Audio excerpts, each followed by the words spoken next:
අවසරයි මහරහතුන් වහන්සේ රැකියාවක් කරන මවක් වශයෙන් සහ මේ පළමුව තමයි මම අද දින මේ සජීවී සාකච්ඡාවකට සම්බන්ධ වුණේ. ඉතින් මම දැනගන්න කැමති අපි රැකියාවක් කරද්දී අපි විවිධ බලාපොරොත්තු හදාගන්න උසස් වීම හදාගන්න ඒ වගේ ඉලක්ක හදාගන්න අපි ජීවිතේ. එතකොට මේ ඉලක්ක ධර්මානුකූලව හරි පවත්වාගෙන හිත ඒකලස්ස කරගෙන යන්නේක මේ ධාර්මික ගමනකට මේ බාධාවක් වෙනවද සහ එහෙම බාධාවක් නොවි කරගෙන යන්න අපිට පුළුවන්ද? පළවෙනි ප්‍රශ්නය. පුළුවන්. මේ දූෂණයක් නැතුව, වංචාවක් නැතුව, හොරකමක් නැතුව, නරකක් නැතුව මේ ධම්මානුධම්ම ප්‍රතිපදාවේ හැසිරීලා අදිඨානයක් ඇති කරගන්නවා. මටත් යහපතක් වේවා. මටත් මේ කරන කියන සියලු කටයුතු සාර්ථක වෙන්න. එතකොට ඒක යහපත්. හැබැයි ඒක මේ ධර්ම මාර්ගය. මේ අධර්ම මාර්ගයෙන් නෙමෙයි. මේ වංචාවෙන්, හොරකමෙන්, බොරුවෙන්, රැවටිල්ලෙන් නෙමෙයි. දෙවෙනි ප්‍රශ්න ගැටලුව ස්වාමීන් වහන්සේ අපි එතකොට සංසාර ණය ගනුදෙනුවෙන් නිදහස් වෙලා මෛත්‍රිය පතුරවලා මේ කටයුතු 4ක් කරන්න තියෙන අපිට දෛනික ජීවිතයේදී ඒ සඳහා ඒකට ණය ගනුදෙනුවෙන් මිදී නිදහස් වෙනවා. සුදුසු වෙලාවක් තියනවද නැත්නම් අපිට සුදුසු වෙලාව කියන්නේ අත් වශයෙන්ම දැන් දවසේ අවසානයේ තියෙනවනේ රැයට කාලා නිදා ගන්න යනවනේ. එතකොට මේ දවස තුල උදේ පාන්දර නැගිට වෙලේ ඉඳන් තමන් අතින් දැන හෝ නොදැන හෝ ඒක වගේ අවඩක් අසාධාරණයකින් ගියක් හින්දාවක් කාට හරි සිද්ධ වුණා නම් කමා කරගන්න ඕනේ. ඒ සියලු දෙනාට පින් අනුමෝදන් කරන්න ඕනේ. පරමයිතිය පතුරවන්න ඕනේ. අනුසති වැඩුවාම සීපත් කළා ඒකෙන් මිදී නිදහස් වෙනවා. ඉතින් ඒක නිසා දවසේ අවසාන මොහොතේ තමයි මේක වඩාත් ගැළපෙන්නේ. බොහොම ස්තුතියි ස්වාමීන් වහන්සේ. ඔබ වහන්සේට දීර්ඝායුෂ ප්‍රාර්ථනා කරනවා. ගෞරවනීය රහතුන් වහන්සේ සතිය ධර්මානුකූල විග්‍රහයක් කර දෙන්න. මොකද්ද? සතිය කියන්නේ සතිය මේකේ මහත්වෝ ත්‍රිපිටකේ නම් තියෙන්නේ සයන්න අල්තයන්න නෙමෙයි. සයන්න අල්දයන්න කියන්නේ සද්ධර්මය. දැන් මේක දැන් බුදුහාමුදුරුවෝ මේ අද සම්මත බුද්ධ ආගමේ බුදුහාමුදුරුවෝ බුද්ධත්වයට පත් වෙලා ඔය බෝධීන් වහන්සේ ගාව බෝධි මූලේ සති 7ක් ගත කළයි කියලා අද ළමයින්ට උගන්වනවා දහම් පාසල් වල. බුදුහාමුදුරුවෝ බුද්ධත්වයට පත් වුණ කාලේ සුමාන වී සති තිබුණද නැහැ.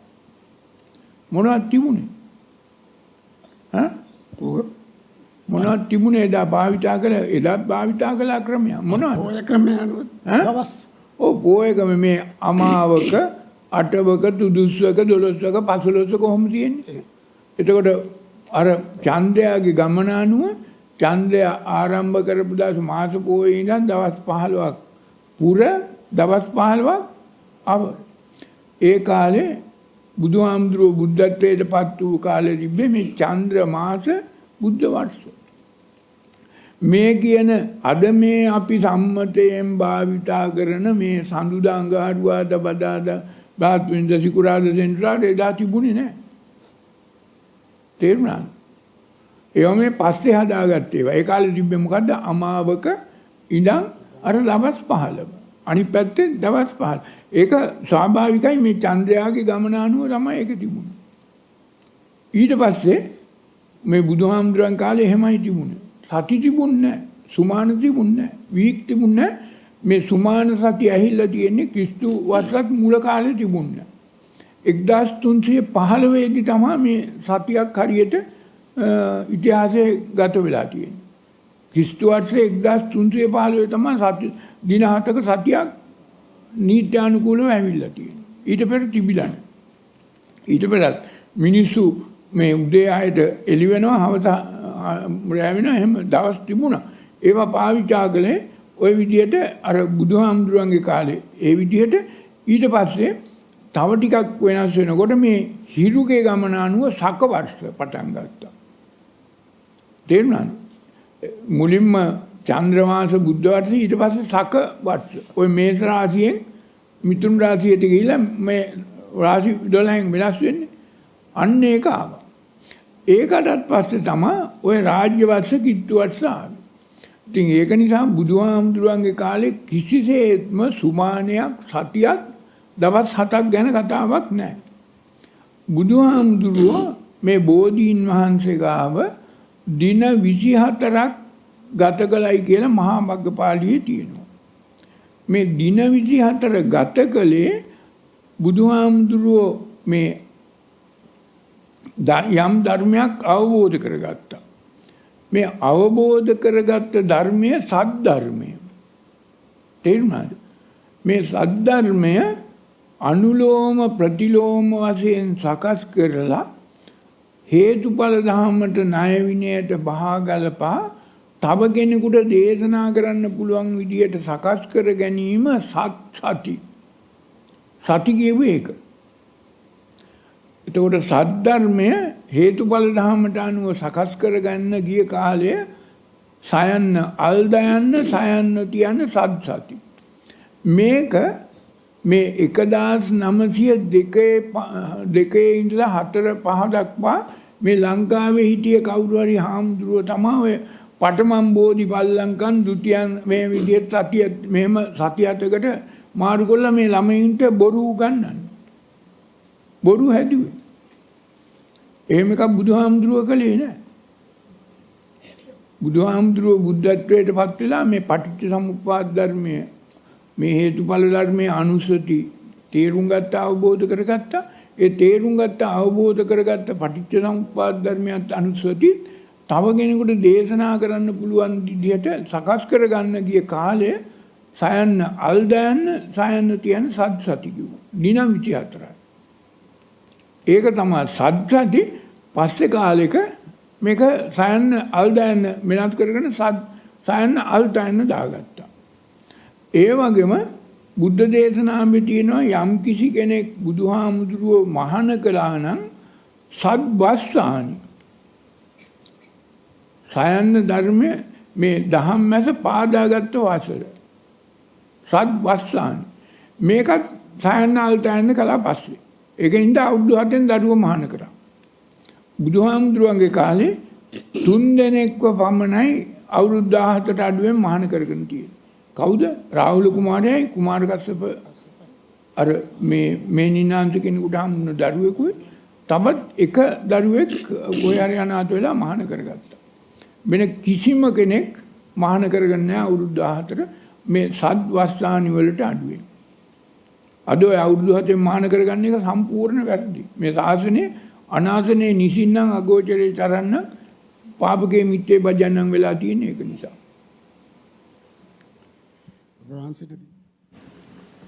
අවසරයි අරහතුන් වහන්සේ චර ධර්ම 15 රූපාවචර අරූපාවචර කාමාවචර චර ධර්ම 15 පැහැදිලි කරන්න.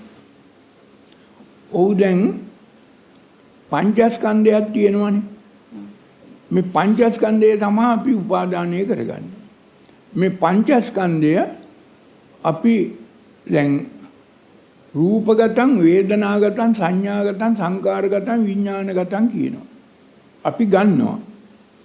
දැන් මේක අපි කය රමණය කරන කාමාවචර ක්‍රියාවක් කළත් ওই පංචස්කන්ධය තමයි අපි ගන්න.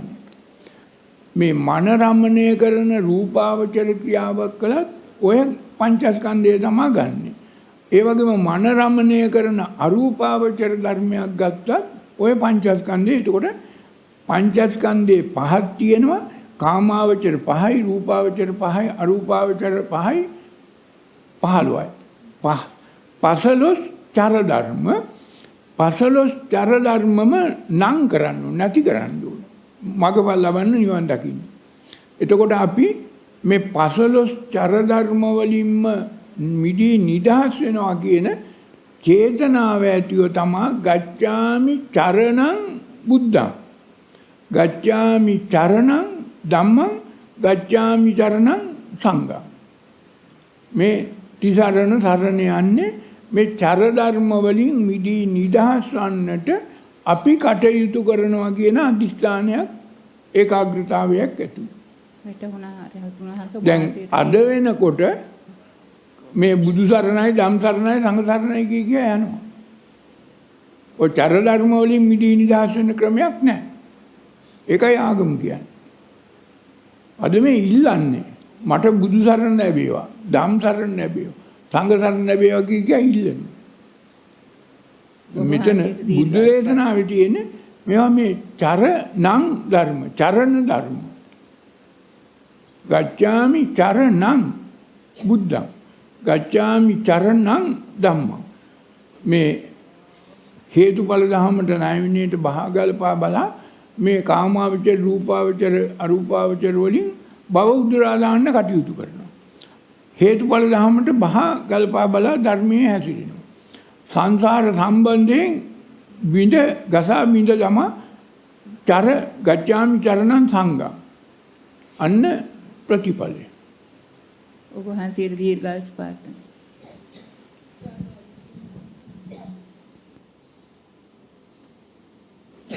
ගරු අරියතුන් වහන්සේ මම දිනපතාම මේ ණය ගනුදෙනු පොත කියවනවා. කියවල වැඩක් නැහැ. මම ඒකනේ කියවන්නේ කියවන්නේ නින්දට ගියන් හැමදාම මට හැමදාම මේ එළි වෙනකන් රැයට හීනෙන් මිය ගියපු අය හීනෙන් පේනවා. ඔය ඉතින් ඒක තමයි හරියට වැඩේ.